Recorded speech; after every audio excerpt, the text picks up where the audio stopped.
Vaping, disposable single-use vapes are going to be banned in the UK from this Sunday. The ban on selling or supplying them applies to both shops and buying stuff online. The devices have skyrocketed, haven't they?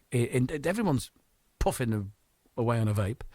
And they have been a way for a lot of people to pack up the traditional fags. But why is the government cracking down on these single-use things? And what's the punishments for continuing to sell them? Could there be wider vape bans in the future? Let's get some local reaction. Marcus Saxton is the chief executive at Blackburn-based Totally Wicked. He joins us this morning. Marcus, good morning. Good morning, Graham. So what's your reaction to this ban on Sunday?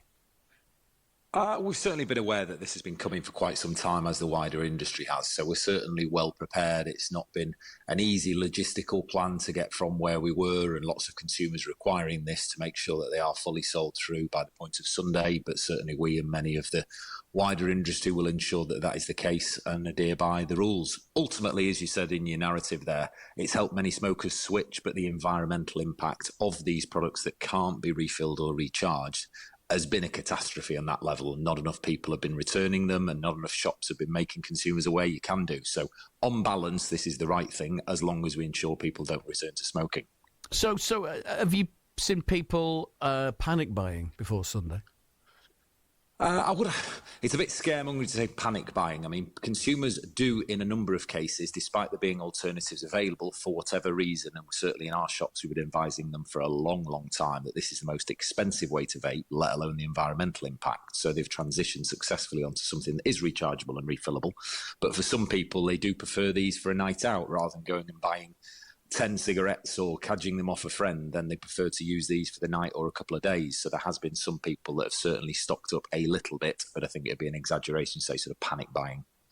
The government also wants to cut down, it's the environmental impact, as you say, but they want to cut down the number of children and young people who are vaping as well. You would agree with that, I imagine?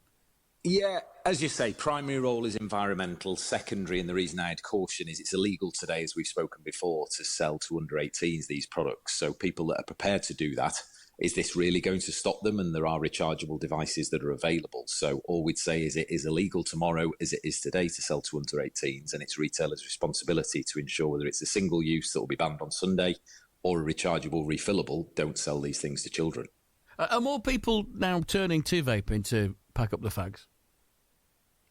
It's certainly, as you said there in your introduction, over the last 2 years, it's certainly grown materially, and the vast majority are former smokers, which is great. So these things have certainly helped. It's started to plateau, and part of that and the importance of this ban is to say to those people that are confused, and about 8 out of 10 adult smokers are confused whether these things are materially safer, which they are. They aren't without risk, as I always say to your listeners, but they are materially safer than smoking. And it's important that we educate those balance of 6 million smokers to say, if you can't quit by just giving up, then this is a much safer alternative. Marcus, thank you. Marcus Saxton, Chief Executive of Totally Wicked.